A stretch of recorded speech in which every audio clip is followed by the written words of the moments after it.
صل على محمد آل محمد وعجل فرج. فاتحة.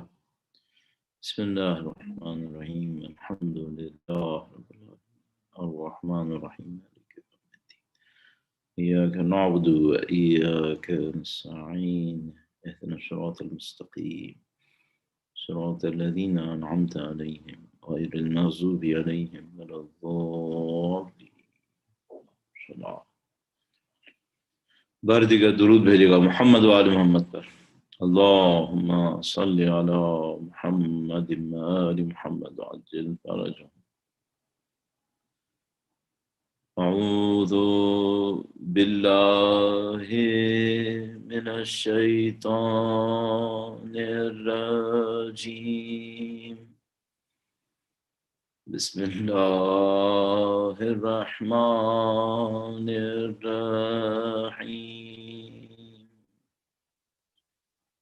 الحمد للہ رب العالمین والصلاة والسلام على سید الانبیاء والمرسلین حبیب الہ العالمین ابی القاسم محمد. اللہم صلی علی محمد آل محمد وعجل فرجهم وعلى آلہ الطیبین الطاہرین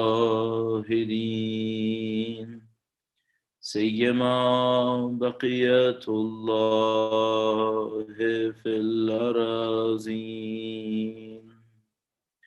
قال اللہ تعالی فی کتابہ الکریم. بسم اللہ الرحمن الرحیم. ام حسبت ان اصحاب الكهف والرقیم كانوا من آیاتنا عجبا. درود بھیجے گا محمد و آل محمد پر. اللہم صلی علی محمد و آل محمد وعجل فرجهم. خدا تعالی کا انتہائی احسان ہے، خدا تعالی کا انتہائی شکر ہے، اس نے ہمیں اہل بیت اطہار علیہ السلام کے چاہنے والوں میں سے قرار دیا، اور آج کے جیسے دن میں ہمیں اہل بیت اطہار علیہ السلام کے عزاداروں میں سے قرار دیا. نہیں معلوم یہ کون سی فضیلتیں ہیں جو خدا تعالی محشر میں ظاہر فرمائے گا، جو آج ہمیں کہہ سکتا ہوں کہ ہمیں بہت کم قیمت کے اوپر مل گئی. یہ جو تعلق ہمارا اہل بیت اطہار علیہ السلام سے ہے، قرآن اللہ کے دین سے ہے، قرآن و اہل بیت اطہار سے ہے، یہ نہیں معلوم اس دنیا اور اس دنیا کے اندر کیا کیا فضائل دکھائے گا. اور یہ اس دنیا کی خاصیت ہے کہ یہاں بہت ساری چیزیں چھپی ہوئی ہیں، اور وہ جو مولانا نے فرمایا کہ الناس نیام اذا ما تنتبہوا، لوگ سو رہے ہیں، جب مریں گے تو جاگ جائیں گے. اس دنیا کی نیچر ہے، اللہ کا کرم ہے. ہم آگاہ نہیں ہیں، اتنا شعور ہمارے اندر نہیں ہے، اتنی بصیرت ہمارے اندر نہیں ہے کہ اس کائنات کے حقائق کو آج یہاں پر بیٹھ کے سمجھ سکیں. لیکن لطف خدا ہے کہ اس نے ہمیں اچھوں میں شمار کر لیا، اہل بیت اطہار کے چاہنے والوں میں قرار دیا، ان کا احترام ہمارے دلوں میں ڈال دیا، اور ان کا غم ہمیں نصیب کیا. بی بی ام الائمہ کی شہادت کی مناسبت سے مجلس ہے، اس غم کے لیے مجلس ہے کہ جس میں رسول خدا نے گریہ کیا، امیر المومنین نے گریہ فرمایا، تمام معصومین علیہ السلام، اہل بیت اطہار علیہ السلام کی تمام نسلوں نے گریہ کیا. عجیب روایات ہمارے پاس موجود ہیں. میں ایک روایت سے آغاز کروں گا. درود بھیجے گا محمد و آل محمد پر. اللہم صلی علی محمد و آل محمد وعجل فرجهم. روایت کے مطابق اللہ کے نبی نے آئندہ کے واقعات کو کئی انداز میں بیان فرمایا تھا، اور ایک موقع کے اوپر مولا امیر المومنین سے ذکر کیا. وقت آخر مولا کو اپنے پاس بلایا اور کہا کہ آئے علی، آپ پر یہ مشکلات آنے والی. نہیں معلوم وہ کون سا لمحہ ہوگا جب اللہ کے نبی امیر المومنین کو یہ سب بتا رہے ہوں گے. مولا نے صرف ایک جملہ پوچھا، اے اللہ کے نبی ان حالات میں میری ذمہ داری کیا ہو؟ نبی نے فرمایا علی آپ صبر کیجیے گا.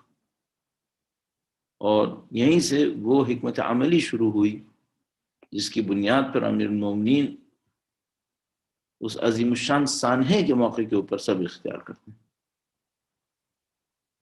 یہ بالکل وہی صبر لگتا ہے جیسے سید الشہداء نے شب عاشور مولا ابو الفضل سے کہا کہ آپ وقت لے کر آئیے اور شمشیر نہیں چلائیے گا، یہ وقت شمشیر نہیں. امیر المومنین حیدر کرار صاحب ذوالفقار، اللہ کے نبی جب ان سے کہتے تھے اے علی جاؤ لڑو، امیر المومنین گویا خوشحالی کے ساتھ جاتے تھے، خوش و خرم جاتے تھے اور مسرور واپس آتے تھے. وہ کہا گیا کہ جو امیر المومنین کی شجاعت کا اظہار تھا اسلحے کے ذریعے سے، جنگ و جدال کے ذریعے سے، البتہ اس میں اخلاق کا اظہار بھی تھا، شجاعت بے معنی حسن اخلاق کے بھی تھے، لیکن یہاں پر شجاعت ایک اور معنی میں ظاہر ہونی تھی اور وہ امیر المومنین کا عظیم الشان صبر تھا. آپ اور میں ایسے ایک سانحے کی یاد میں، اور یہ جو مولا کا جواب تھا ان تمام سنگین واقعات کو سننے کے بعد، یا کہ یہ کہ ایک لحاظ سے سوال تھا کہ اے نبی میری ذمہ داری کیا ہے، یہ وہ چیز ہے جو ہم لوگوں کے مطمع نظر ہمیشہ ہونا چاہیے، ہماری آنکھوں کے سامنے ہمیشہ ہونا چاہیے. وہ یہ کہ آپ زندگی میں کسی بھی موڑ پر ہوں، آپ تاریخ کے کسی بھی واقعے کو دہرا رہے ہوں، آپ کسی خوشی میں ہوں کسی غم میں ہوں، تاریخ چاہے ولادت ہو، عید بسعادت ہو یا شب غم ہو، ہمیشہ ایک سوال ہمارے سامنے آنا چاہیے، وہ یہ کہ اس کے تناظر میں، اس کی روشنی میں ہماری ذمہ داری کیا بنی. تو میں اسی سوال کو لے کر چند منٹ عرائض آپ کی خدمت میں عرض کروں گا. وہ یہ کہ یہ ایک عظیم الشان شہادت تھی، ایک عظیم الشان قربانی تھی جو اولاد نبی خدا نے دی، اور اس قربانی کے مقابلے میں جو ہماری ذمہ داری ہے وہ ہمیں سمجھنا ہوگا. تو میں دو حصوں میں اس ذمہ داری کو عرض کرنے کی کوشش کروں گا. درود محمد و آل محمد پر. اللہم صلی علی محمد و آل محمد وعجل فرجہ. ایک تو انفرادی ذمہ داری ہماری، اور ایک ہماری سماجی ذمہ داری، یعنی ہم اپنی انڈیویجول کیپیسٹی میں کیا کریں اور اپنی سوشل لائف کے اندر کیا کریں.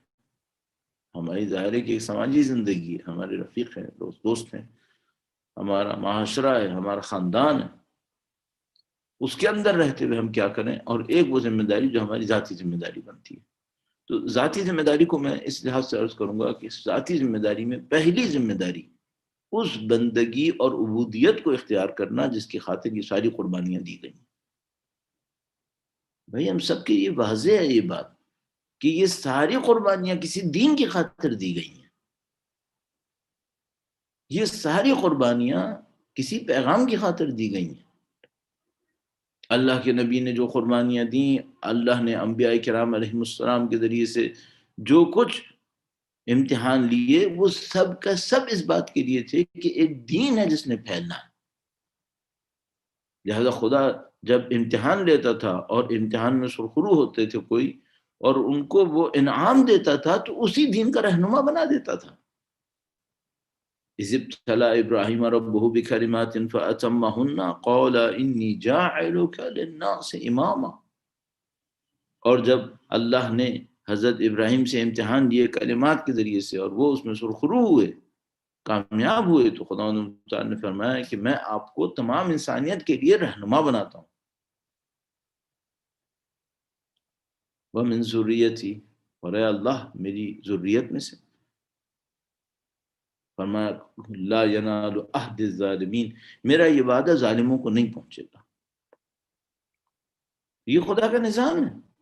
اللہ کے نبی کی ساری قربانیاں لوگوں کو دین پہنچانے کے لیے، مولا امیر المومنین اور بی بی سیدہ طاہرہ سلام اللہ علیہا، یہ تمام قربانیاں اس دین کو ابلاغ کے لیے، ان تمام کی ذوات مقدسہ پر درود بھیجیں، محمد و آل محمد، اللہم صلی علی محمد آل محمد وعجل فرج۔ تو میں اپنی انڈیویجول کیپیسٹی کے اندر پہلی چیز جس کو اختیار کروں ان تمام سانحات کے مقابلے میں، قربانیوں کے مقابلے میں، کہ بھئی وہ دین میرے اندر کتنے فیصد آیا، اس دین پر میں نے کہاں عمل کیا، اور ان کا جو کچھ کہنا تھا وہ وہی تھا، اور وہی تھا یعنی اللہ کا حکم تھا، تو وہ سب کا سب جو نبی نے ابلاغ کیا وہ دین تھا، دین پہنچانے کے لیے تھا۔ آپ کی اور ہماری پہلی ذمہ داری دیندار ہونا۔ دین کیا ہے؟ عبودیت، بندگی، اللہ کی بندگی کو اختیار کرنا، اپنی منمانی کے مقابلے میں خدا متعال کے حکم کے سامنے تسلیم ہونا، یہ پہلی سیڑھی ہے۔ الاسلام ہو تسلیم، اسلام کیا ہے؟ وہی تسلیم، اللہ کا حکم کے سامنے سرنڈر کرنا۔ اور یہ 2+2=4 کہ بھئی انسان کس کے سامنے سرنڈر کرتا ہے، وہ اس سے زیادہ علم رکھتا ہو، وہ اس سے زیادہ تجربہ رکھتا ہو، وہ اس سے زیادہ کامیابیاں رکھتا ہو، کون خدا سے بڑھ کر؟ تو اب مجھے مزہ آئے یا نہ آئے، میرا دل چاہے نہ چاہے، عقل کیا کہتی ہے؟ عقل کہتی ہے تسلیم کرو، آپ اور میں بھی اسی طریقے سے۔ اچھا اب مثال کے طور پہ کوئی کہتے ہیں مولانا ہم نے تسلیم کر دیا، ہم نے واجبات انجام دے دیے، تو یہاں پہ معاملہ ختم ہو گیا، تم دنیا کے اندر اپنی کامیابی چھوٹی چاہتے ہو یا بڑی چاہتے ہو؟ بڑی کامیابی چاہتے ہو؟ یہ جد و جہد، یہ ساری کوششیں، یہ سارا معاملہ جو دنیا کے اندر چل رہا ہے، ایک معنی کے اندر پورا نظام ہے، باطل کس بات کے اوپر گھوم رہا ہے؟ مفاد کے اوپر، اپنے مفاد کی جنگ لڑ رہے ہیں نا۔ تم خدا کی بندگی کے لیے بڑھو، وَاسْتَبِقُوا الْخَيْرَاتِ سَارِعُوا إِلَىٰ مَغْفِرَةٍ مِّن رَّبِّكُمْ، تم اس کے لیے کوشش کرو۔ تو پہلی چیز کیا ہے؟ عبودیت اور بندگی، رکو نہیں، بڑھتے رہو، مسلسل کوشش کرو۔ آپ جہاں کہیں بھی ہیں دنیا میں، جہاں کہیں بھی قیام ہے آپ کا، اپنی بندگی کو بہتر سے بہتر کرنے کی کوشش کیجیے، اپنی ذاتی کیپیسٹی کے اندر کیجیے۔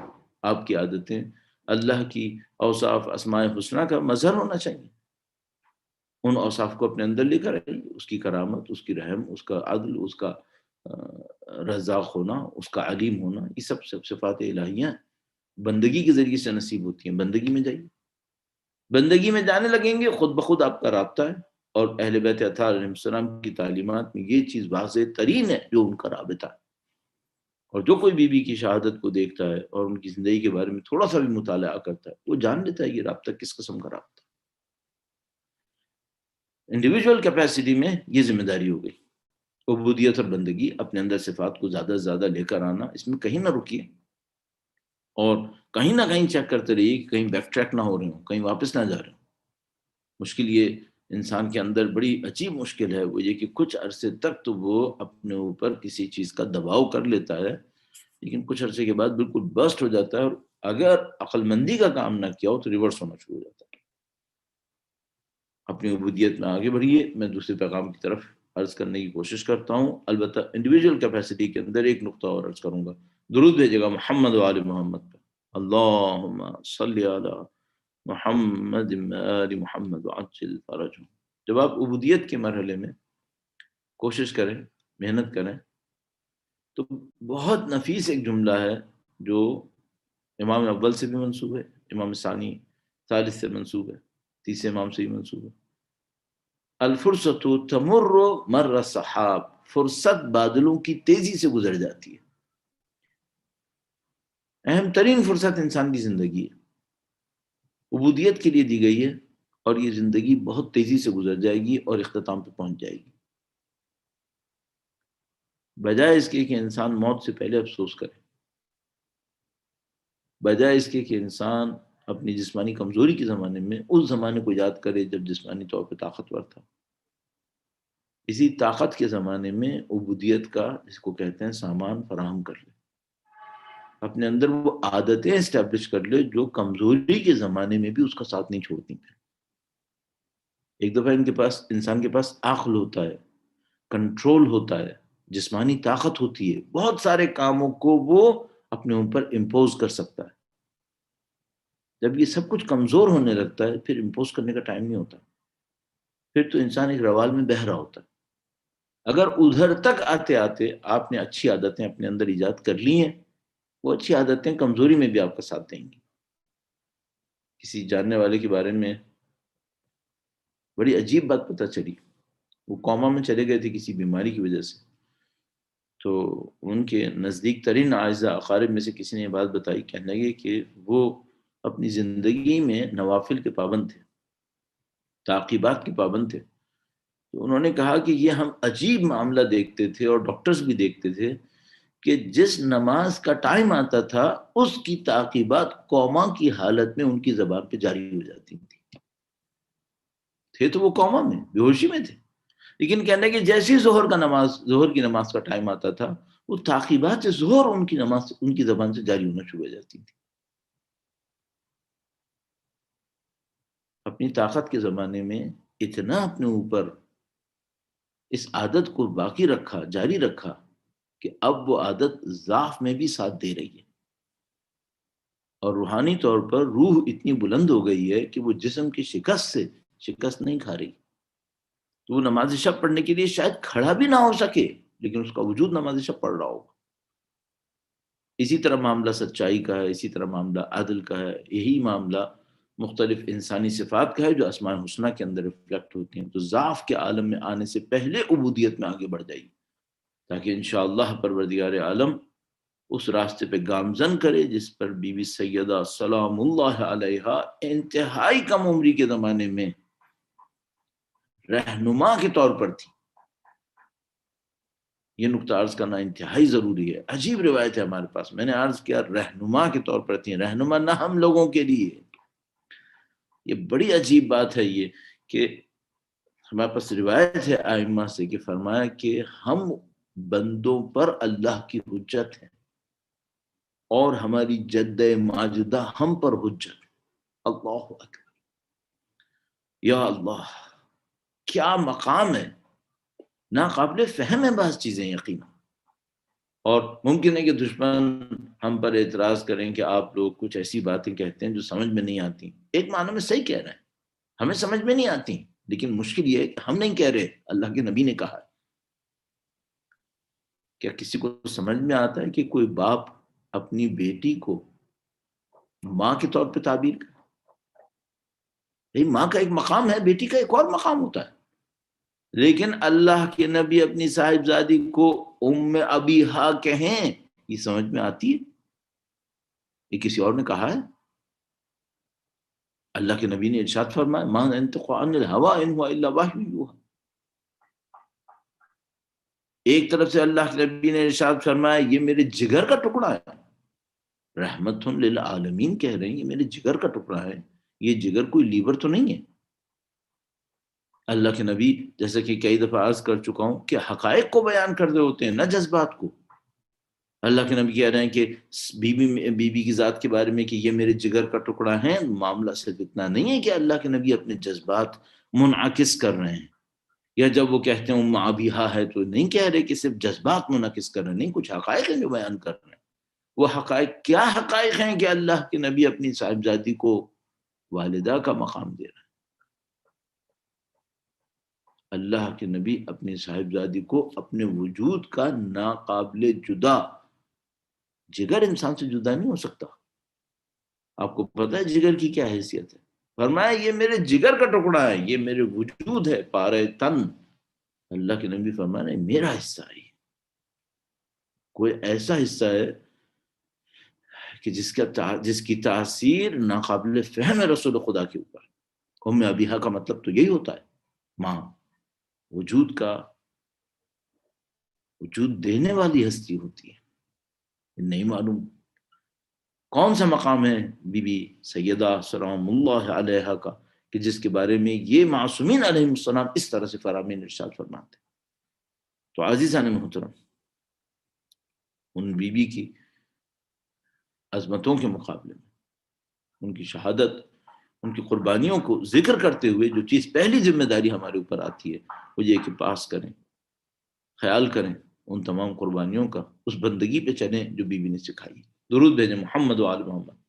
اللہم صلی علی محمد آل محمد. اور وابستگی کو برقرار رکھیے. یہ کہ آپ بیوی کے احترام پہ یہاں تشریف فرما ہے، یہ کوئی سادہ بات نہیں ہے. حقیقت یہ ہے کہ یہ سادہ بات نہیں ہے، یہ خدا متعال نے بڑا لطف کیا. تو آپ اس احترام کو کچھ اس طرح سے رکھیے کہ خدا متعال اس کو آپ کی نسلوں میں باقی رکھے. رب اوزعنی ان اشکر نعمتک التی انعمت علی وعلی والدی، اے اللہ تو مجھے نصیب کر دے کہ میں ان نعمتوں کا شکر بجا لاؤں جو تو نے میرے اوپر اور میرے والدین کے اوپر نثار کی. تو میں یہاں پہ کہوں گا خدایا مجھے توفیق دے دے کہ تو نے جو سیدہ کے احترام کی نعمت مجھے دی ہے میں اس کا پاس کروں، میں اس کا خیال کروں، کفران نعمت کرنے والوں میں قرار نہ پاؤں. اور اگر میں ایسا کروں گا تو کیا ہوگا؟ ان شکرتم لازیدنکم، خدا نعمتوں کو بڑھا دیتا ہے انشاءاللہ. نسل بعد نسل، قیامت تک یہ نعمتیں ہمارے درمیان باقی رہیں اور پوری دنیا تک بھی پہنچیں انشاءاللہ تعالی. درود بھیجیں محمد و آل محمد. اللہم صلی علی محمد و آل محمد. جلدی سے میں اس معاشرتی اور سماجی حصے کو بھی آپ کی خدمت میں عرض کروں. یہ جو دنیا کی زندگی ہے یہ مشغولیت کی زندگی ہے.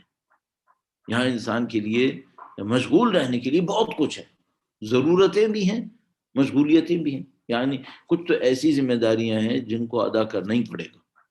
بھوک ہے، پیاس ہے، گھر ہے، پناہ گاہ ہے، رشتے، تعلق داریاں. خدا نے بھی قبول کیا اس کو. حضرت آدم علیہ السلام کو کہا کہ میں دنیا میں بھیج رہا ہوں، وہاں یہ سب کچھ ہوگا. یہ چیلنجز تو ہوں گے، اور کچھ وہ ڈسٹریکشنز ہیں جو آج کی سوسائٹی میں مسلسل بمباری کر رہی ہیں ہمارے ذہن کے اوپر.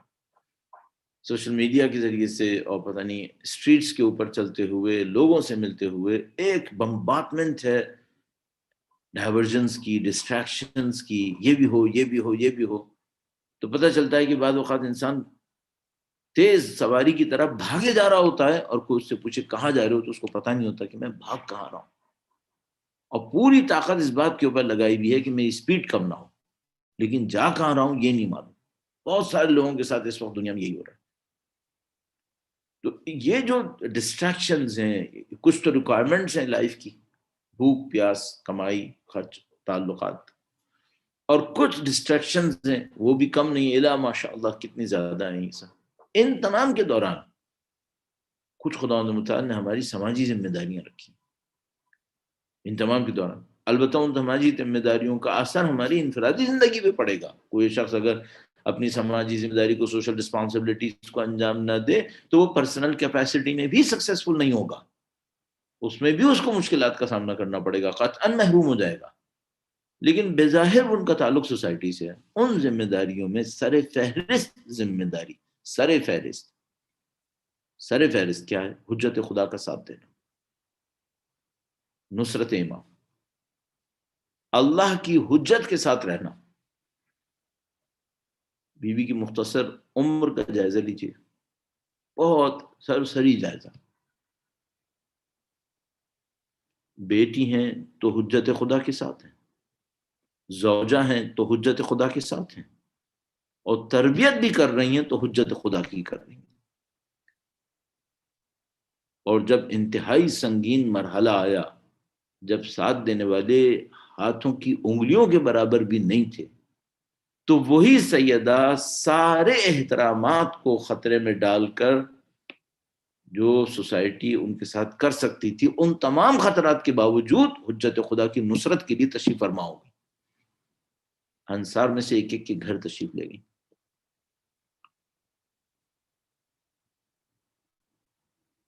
مصائب کا حصہ نہیں ہے فی الحال، لیکن وہ صدمات جو بیوی نے اٹھائے اگر وہ گھر پہ رہتی تو ظاہری طور پر دشمنوں کو کوئی خطرہ نہ ہوتا. اور پھر ان کا احترام وہ تو نہیں ہو سکتا تھا جو ان کا حق تھا، لیکن بہرحال ظاہری احترام تو ضرور کرتے، جیسا کہ وہ آخر عمر تک دشمن بھی کہتے رہے، ظاہری احترام کرتے رہتے. بیوی نے سب کچھ خطرے میں ڈالا. کس کی خاطر؟ حجت خدا کا ساتھ دینا. وہ خود حجت خدا پہ حجت تھیں، لیکن اس وقت لوگوں کے سامنے، ہم لوگوں کو جیسے لوگوں کے سامنے، دنیا کے سامنے، وہ وجود مقدس اپنے زمانے کی حجت کی نصرت کے لیے پیش رہے. ہماری کیا ذمہ داری بنی؟ میری اور آپ کی ذمہ داری یہ بنی کہ اگر ہماری اور آپ کی، بالکل میں جسارتاً عرض کروں یا کیا عرض کروں، اور جسارت اس لحاظ سے کہ شاید میں اس قابل نہیں ہوں ان جملات کو کہنے کے، لیکن میں عرض کرتا ہوں، اور وہ یہ کہ اگر میری اور آپ کی لائف میں پہلی پرائرٹی حجت کا ساتھ دینا نہیں ہے، اس کا مطلب ہے نقص آ گیا، اس کا مطلب یہ ہے کہ ہم پیچھے رہنے والوں میں آ گئے۔ پہلی پرائرٹی جب تک ہماری نہیں ہوگی، میں یہ جملہ بہت بڑا جملہ عرض کر رہا ہوں، اور شاید آپ کی یہ بات بہت بڑی بات ہے، ہمارے جیسے، میرے جیسے آدمی کو نہیں کہنا چاہیے، کیونکہ ہم اس قابل نہیں ہیں، ہم نے یہ کام نہیں کیے، لیکن صرف اس خاطر کی بات تو یہ سمجھ میں آتی ہے، اب چاہے ہم عمل میں اس حد تک نہ کامیاب ہوئے ہوں اپنی نفسانی کمزوریوں کی وجہ سے، لیکن بات یہ سمجھ میں آتی، بات حق ہے۔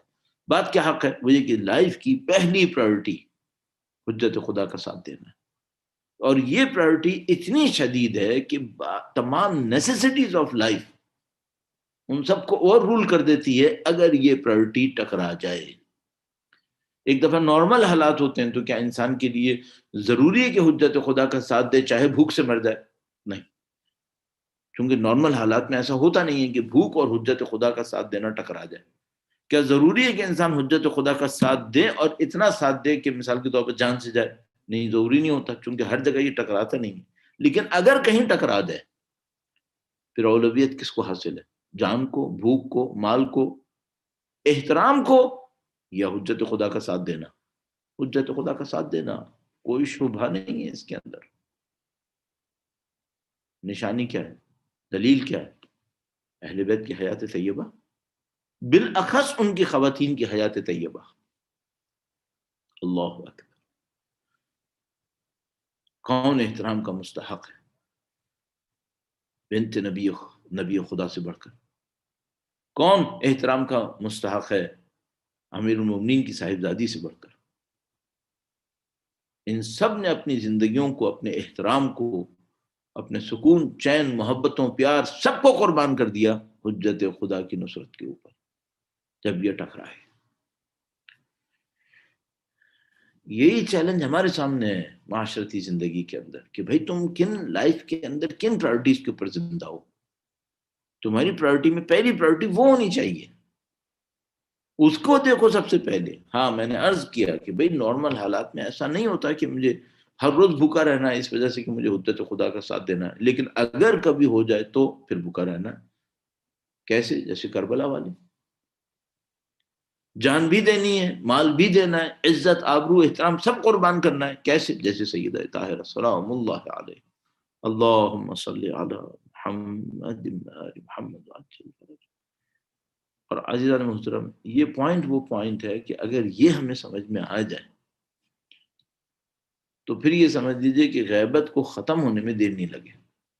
اور وہ تو خدا کا نظام ہے، وہ اپنے روال کے اوپر چلتا ہے، اور اگر خدا نے کوئی کام ترتیب سے سوچا ہے، گریجولی اس کو ہونا ہے، تو وہ اپنے ٹائم لیمٹس کے اندر ہی ہوگا۔ لیکن اگر کوئی جگہ ہوتی ہے جہاں سے ٹرننگ پوائنٹ ہوتا ہے کہ بھئی پہلے تو ڈیلے تھا، اب ڈیلے ختم ہو گیا، اب پروسیس شروع ہو گیا واپسی کا، تو یہ شروع ہو جائے گا واپسی کا پروسیس اگر میں اور آپ اپنی لائف کے اندر ٹاپ پرائرٹی اہل بیت کی نصرت کو قرار دے دیں۔ البتہ یقیناً اس دنیا کے اندر اچھی خاصی تعداد لوگوں کی ایسی نظر آتی ہے جنہوں نے اس بات کو اپنی لائف کی ٹاپ پرائرٹی قرار دے دیا، اور یہ شہدائے اسلام ہمیں اسی کیٹیگری کے نظر آتے ہیں۔ یہ جو آپ کو قاسم سلیمانی جیسے لوگ شہید ہوتے نظر آ رہے ہیں، یا مثلاً مختلف جگہوں کے اوپر علامہ عارف حسین حسینی اور پتہ نہیں آیت اللہ شیخ نمر، اور مختلف محاذوں کے اوپر آیت اللہ شہید صادر اور اباق الحکیم، یہ سب کون لوگ تھے؟ اور اسی طرح وہ لوگ کہ جو عالم نہیں ہے ظاہری طور پر، لیکن انہوں نے اپنی زندگی کی پرائرٹیز اسی کو قرار دیا۔ یہ ہم سے مانگا گیا، اسی میں ہماری کامیابی۔ تو عزیزان محترم، آپ جہاں کہیں بھی ہیں، میں جہاں کہیں بھی ہوں، عمر کے جس حصے میں بھی ہوں، آپ زندگی کے کسی بھی مرحلے کے اندر ہیں، اپنے آپ سے ایک سوال کرتے رہیے گا، آج کے زمانے میں نے امام کی نصرت کے لیے کیا کیا؟ ایک وہ نصرت ہے جو ہم اس وقت کریں گے جب انشاءاللہ جب امام تشریف لائیں گے، وہ نصرت کا بہت بڑا مرحلہ ہوگا، بہت حساس ہوگا، کرٹیکل ہوگا، لیکن جب تک غیبت ہے معاملہ یہاں پر ہے. کیسے کریں کہ غیبت ختم، یہ نصرت کیسے انجام پائے گی. اور یہ بی بی سیدہ نے ہمیں درس دیا. 18 سالہ زندگی کتنی ہوتی ہے؟ اگر عام انسان کی زندگی میں دیکھیں تو سمجھ لو بس سوچنا اور 18 سال تو یوں ہی گزر جاتے ہیں. لیکن بی بی نے اسی کم عمری کے اندر حجت قائم کر دی، حجج خدا کے اوپر. اللہ اکبر. اور شاید ان حجتوں کا قیام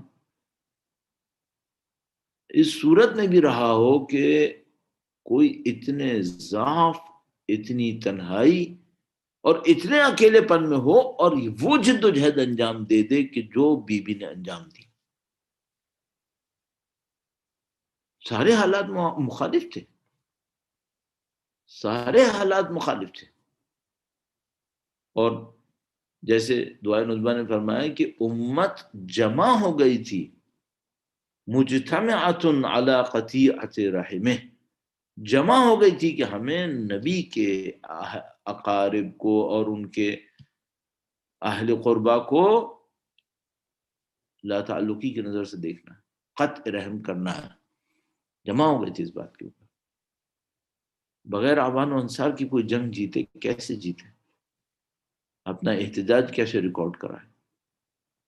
البتہ اس میں قربانیاں دینی پڑتی. یہ جو دو باتیں میں نے آپ کی خدمت میں عرض کی، انڈیویجول کیپیسٹی میں عبودیت اور بندگی، اور اس کے لیے سلسلے میں چند نکات عرض ہوئے، اور سماجی طور پر حجت خدا کا ساتھ دینا. اسی کو بڑھاتے ہوئے ایک دو پوائنٹ اور عرض کروں گا. درود بھیجے گا محمد و آل محمد پر. اللہم صلی علی محمد آل محمد وعجل فرجہم. ایک بہت اہم معاملہ ہم لوگوں کے سامنے آتا ہے جب شیطان ہمیں کسی اچھائی سے محروم کرنے لگتا ہے اور ہم اصرار کرتے ہیں کہ نہیں ہم اس اچھائی کو حاصل کریں گے. شیطان ایک اور حربہ یہ کرتا ہے کہ ہمیں کسی چھوٹی اچھائی میں مبتلا کرے. اب آپ کہیں گے کہ بھائی اگر اچھائی ہے تو مبتلا کیوں کہا؟ کیونکہ وہ ایک بڑی اچھائی کے مقابلے میں چھوٹی اچھائی لا کر ہمیں اس میں رکھے گا تاکہ ہم اس میں مشغول ہو جائیں، بڑائی پہ، بڑی اچھائی پہ نہ جائیں. یہ شیطان کا بہت پرانا ایک حربہ ہے. تو مثال کے طور پر یوں ہی میں عرض کر رہا ہوں، وہ یہ کہ اگر کسی انسان کے لیے یہ امکان ہو کہ وہ نماز پڑھے گا اور اس کو اس نماز کی ضرورت ہو اللہ کی بندگی کے لیے، کوئی مستحب نماز سوچ لیجیے، واجب تو ظاہر سب نے پڑھنی ہے، تو شیطان نماز کے مقابلے میں کسی اور کام میں لگائے گا. اچھا فرض کر لیجیے واجب نماز پڑھ رہا ہے اور اس کو پتا ہے کہ یہ اگر توجہ سے پڑھے گا تو اہل معنویت بن جائے گا، خدا متعال کا قرب اس کو نصیب ہوگا.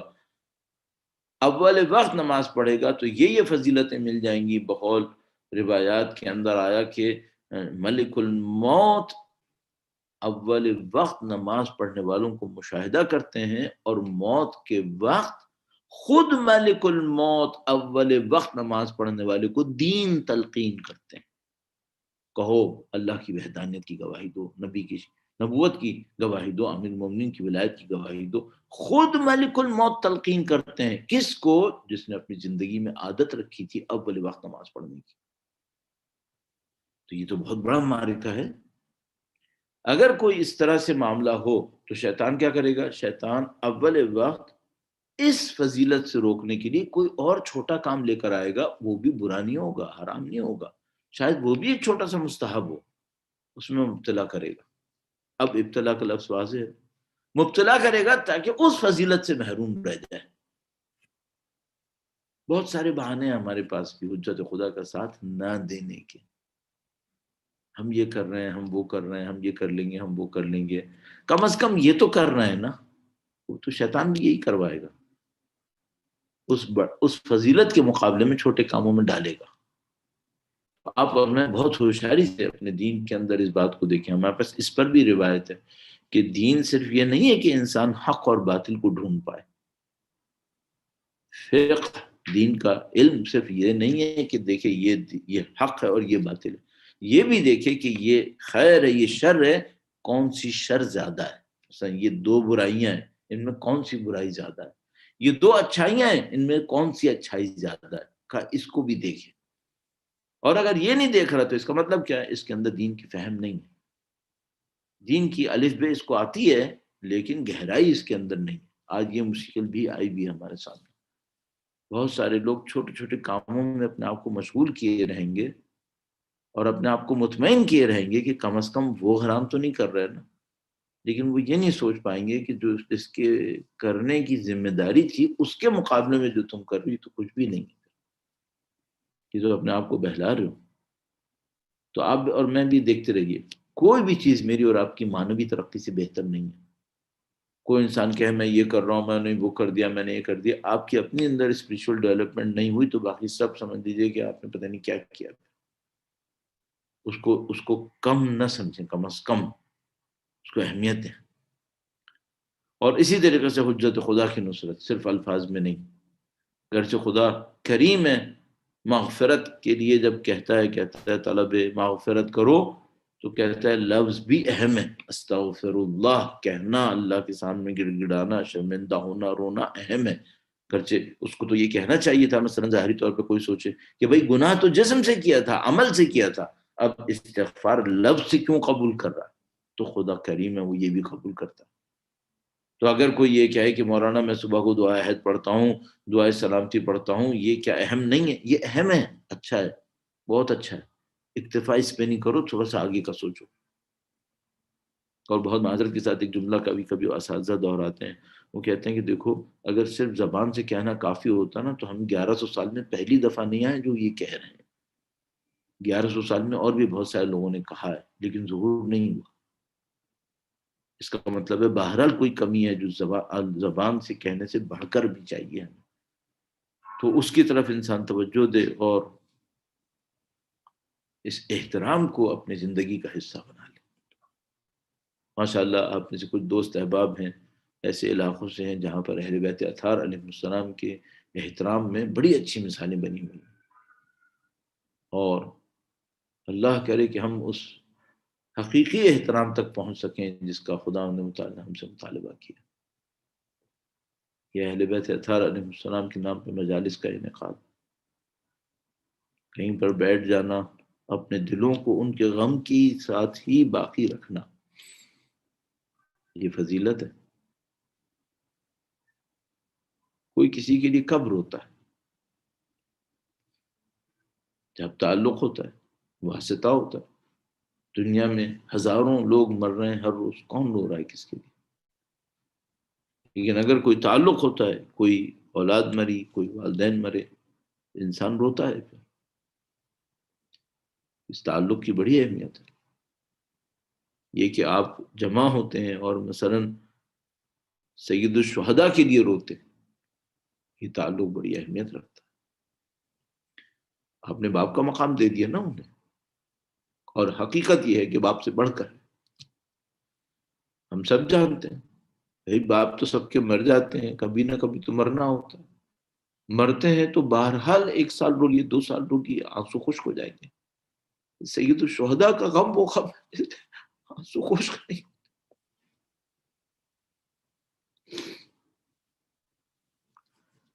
تعلقات جسمانی، انسانی رشتے کبھی نہ کبھی ختم ہو جاتے ہیں، ماں باپ دنیا سے چلے جاتے ہیں، اولاد دنیا سے جاتی ہے، انسان رو لیتا ہے، رونے کے بعد خاموش ہو جاتا ہے۔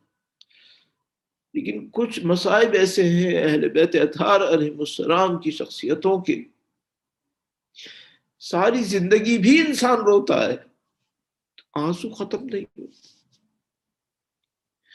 من جملہ مصائب بی بی سیدہ سلام اللہ علیہا کے مصائب، اور شاید ان تمام میں سب سے سنگین مصائب بی بی سیدہ سلام اللہ علیہا کے مصائب۔ ضعف اور کمزوری کے عالم میں کوئی حجت خدا کا ساتھ دے۔ اگر یہ منظر کسی کو دیکھنا ہے تو یا کربلا میں بی بی زینب کو طلح زینبیہ میں دیکھے،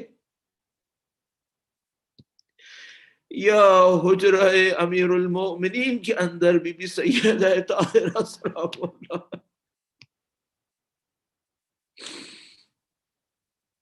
ضعف اور کمزوری کے عالم میں خدا تعالی نے خاتون اور عورت کے وجود کو ضعف میں رکھا ہے. مردوں کو جنگوں کے لیے ذمہ داری دی ہے، عورت کو یہ ذمہ داری نہیں دی. جسمانی طور پہ ضعف ہے، اور خاص کر انسان کی زاد و ولد کے مرحلے کے اندر یہ ضعف کسی اور مرحلے پر ہوتا ہے. اور اس عالم میں کوئی ظالم آئے اس جسمانی اور روحانی اور نفسانی کمزوری کے عالم میں کوئی ظالم گھر میں گھسے اور گھر میں گھس کر امیر المومنین علیہ السلام کی زوجہ پر اور بنت رسول پہ ہاتھ اٹھائے. بنت رسول اللہ ان مراحل سے گزرے جن کا بیان کرنا ممکن نہیں ہے، جس میں نسل سادات حضرت محسن کی شکل میں ایک تہائی منقطع ہو، اور اس کے بعد جب وہ امیر المومنین کے گلے میں رسی باندھنا چاہے تو وہ سیدہ پھر امیر المومنین کی نصرت کے لیے اپنی ٹوٹی ہوئی پسلیوں کے ساتھ آگے بڑھے.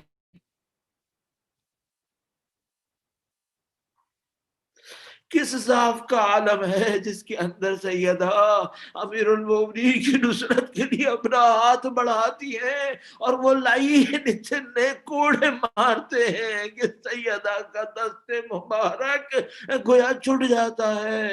اور بی بی سیدہ سلام اللہ علیہا بس ایک موقع پر فرماتی ہے میں تم کو بد دعا دوں گی، وہ بد دعا جس کے بعد تم منقطع ہو جاؤ گے. اور امیر المومنین بی بی سیدہ سلام اللہ علیہا سے اپنے ضعف کے عالم میں یہ درخواست کرتے ہیں کہ بنت رسول اللہ اپنے والد کی نصیحت اور وصیت پر عمل فرمائیے، صبر کا راستہ اختیار کیجئے. یہ عظیم الشان ہستیاں ان پست انسانوں کے مقابلے میں اللہ کے دیے ہوئے اس امتحان میں سرخرو ہونے کے لیے اللہ کے نبی کی وصیت پر عمل فرما رہے ہیں اور صبر کا راستہ اختیار کیا ہوا ہے. تمام تر طاقتوں کے باوجود بس کچھ مراحل ایسے تھے جہاں پر اس صبر کے باوجود اپنی شان اور عظمت کو گویا ثابت کر دیا.